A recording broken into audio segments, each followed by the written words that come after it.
माँ बाप अपना फ़र्ज़ हर पल अदा करते हैं, लेकिन जब फ़र्ज़ आता है बच्चों का अपना फ़र्ज़ अदा करने का, अक्सर पता तभी लगता है। और आज मनीष सिंगला जी से मैं जुड़ी हूँ, जहाँ पे सुशीला देवी जी की अभी पुण्यतिथि आने ही वाली है, जहाँ 3 साल पूरे हो चुके हैं। मेरे शब्द बहुत कम है कि सिर्फ 3 साल पूरे हो चुके हैं, लेकिन जब मैंने सर से बातचीत की, उन्होंने मुझे एक एक दिन गिनाया कि इतने एक एक दिन भी उन्होंने अपनी उंगलियों पे गिने हैं। तो यहाँ पे मुझे एहसास हो रहा है कि एक बच्चे का जो फ़र्ज़ होता है वो यहाँ पे अदा हो रहा है। बड़े ही दुखी हृदय से बताया जा रहा है आपको कि अभी 3 साल माताजी को पूरे होने वाले हैं। और इस टाइम मैं प्रतिमा की बात करूँ तो जो प्रतिमा है इतनी सुंदर है। तो चलिए हम बातचीत करते हैं, सर से जानते हैं, इनकी भावनाओं के बारे में बातचीत करेंगे। नमस्कार सर, सबसे पहले तो क्या एहसास हो रहा है सर?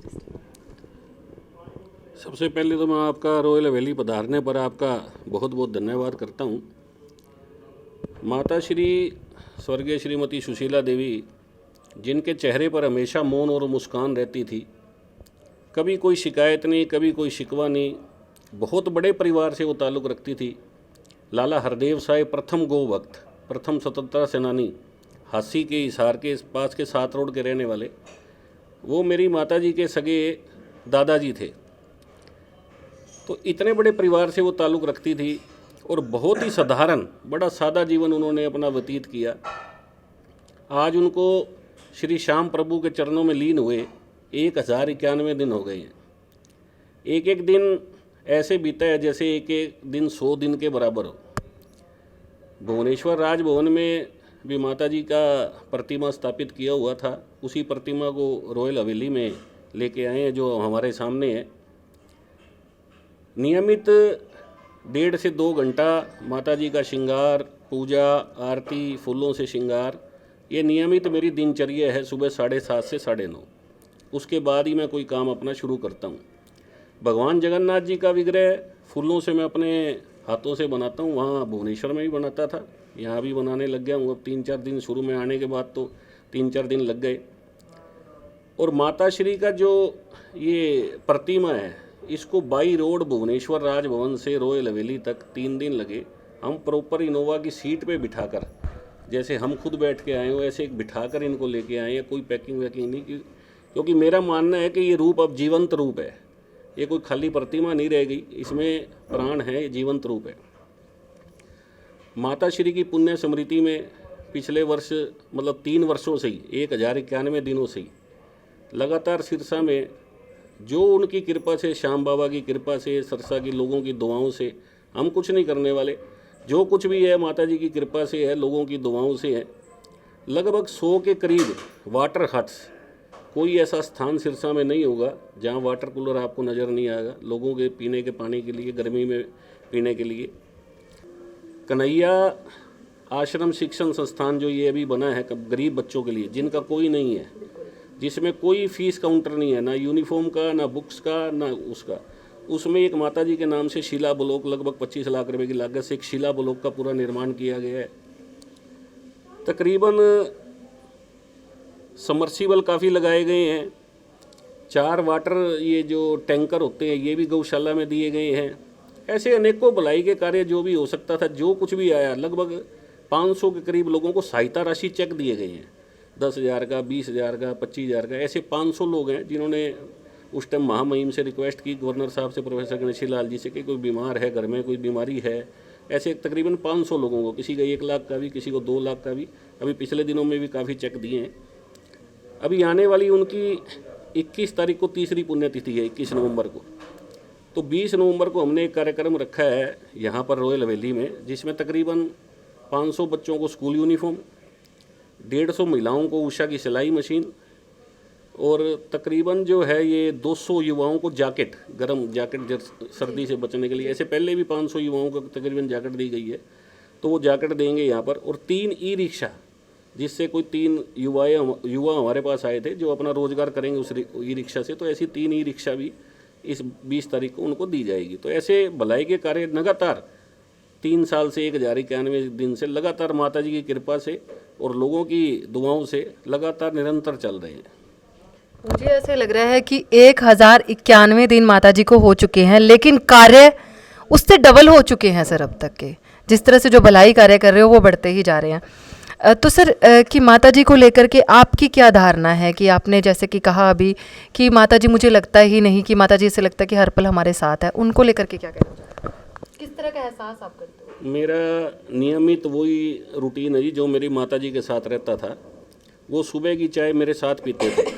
अगर मैं आधी घंटा लेट हूँ तो भी वो मेरा वेट करते थे। तो आज भी जब मैं सुबह अपना ग्रीन टी, काढ़ा, जो भी चाय जो भी पीता हूँ, तो मैं माता जी के साथ अपने चाय वैसी ही जैसे वो पीते थे, थोड़ा सा चिवड़ा, थोड़ी सी भुजिया, 2 अखरोट, 2 बादाम, मैरी के बिस्कुट, जैसा वो खाते थे वैसा सेम टू सेम वैसा ही उनके साथ एक टेबल चेयर उनकी लगा के अपने साथ रखता हूँ। और उसके बाद वो सब चिड़िया को, कौवा को उनका वो जो है चिवड़ा वगैरह दे देता हूँ मैं। तो ऐसा नियमित उनके साथ मेरा जैसा था वैसा ही आज उनके साथ मैं वैसा ही सेम टू सेम वैसा ही जैसा खाना खाते थे वही भोग लगता है, वही सब कुछ लगता है।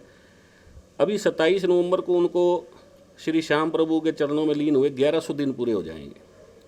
तो इन 1100 दिनों का हमने 11 कार्यक्रम रखे थे जो 29 अक्टूबर को सिंगी काट मोहल्ला से शुरू किया था। सिंगी काट मोहल्ला के बच्चों के साथ बाबूजी ने दिवाली मनाई, जाके हम उनके मोहल्ले में गए।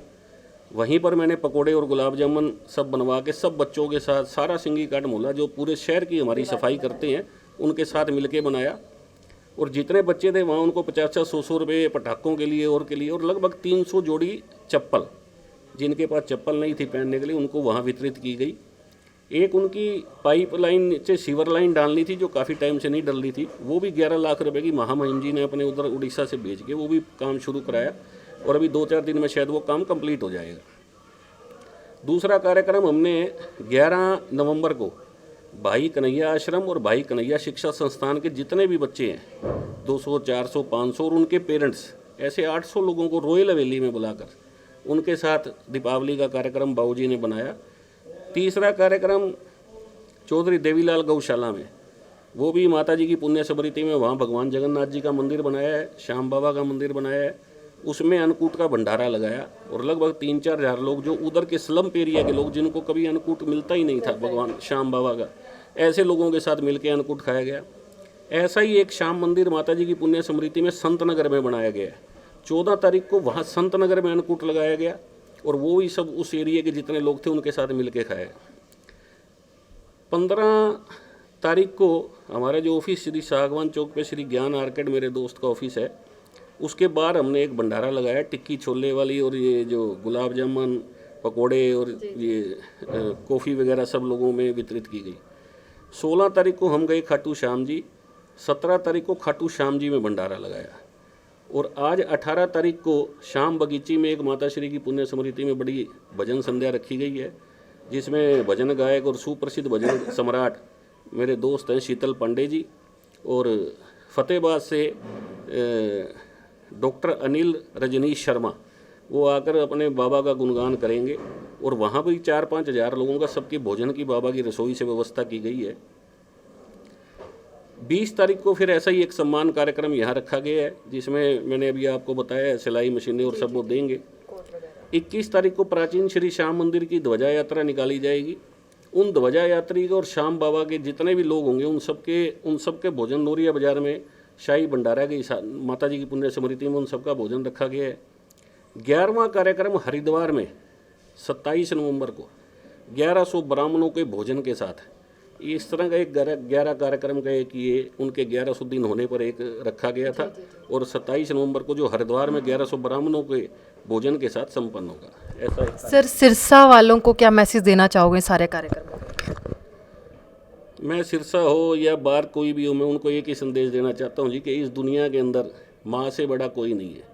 भेजने वाला वो सर्वशक्तिमान प्रभु है, पर जो धरती पे अपने को उतारती है वो माँ है, जो कष्ट सहती है वो माँ सहती है। जितना कुछ है उससे बड़ा ना कोई भगवान है ना कोई और है। वही आपकी गुरु है, वही आपका इष्ट है और वही आपका सबसे बड़ा सख है।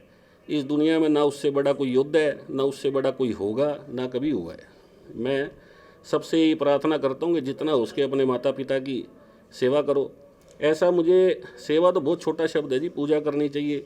आप एक पुष्प उनके चरणों में सुबह अर्पित कर दो तो मेरा तो ये मानना है कि जीवन में जो आप चाहोगे वो आपको आपके पास चल के आएगा। जाना नहीं पड़ेगा, चल के आएगा। मैंने एक बार एक दो वाक्य मैं आपको बताता हूँ इससे जुड़े हुए। एक बार मैंने आशा भोसले जी का इंटरव्यू सुना, जो बहुत बड़े अपने गायक हैं, गायिका है। तो उनसे कोई पूछ रहा था कि भाई आपकी सब बहनों की इतनी आवाज़ सुरीली कैसे है, इतनी बढ़िया कैसे इस एज के अंदर भी 90। तो उन्होंने उसका ये जवाब दिया था कि हमारी जो बड़ी दीदी थी, लता दीदी, वो सुबह सुबह माता पिता के चरणामृत पीती थी और वो सब बहनों को हमें पिलाती थी, तो वो हमारे गले में वो चरणामृत छलकता है। तो ये मैंने उनकी बात उस टाइम सुनी थी 5-10 साल पहले जो है। तो माता पिता से बड़ा कोई नहीं है, ना कोई है ना होगा कोई। तो फ्रेंड्स, आज बहुत कुछ यहाँ पे सुनने को मिला मुझे, और इस तरह के शब्द मुझे नहीं लगता कि हर किसी के मुंह से सुनने को मिलेंगे। तो मुझे लगता है कि इस वीडियो से आप लोगों को बहुत कुछ सीखने को मिलता है। और ज़्यादा से ज़्यादा मुझे कमेंट करके बताओ कि इस वीडियो से अब तुम्हें क्या मैसेज मिलता है। Thank you so much. बने रहो हेलो सिरसा के साथ।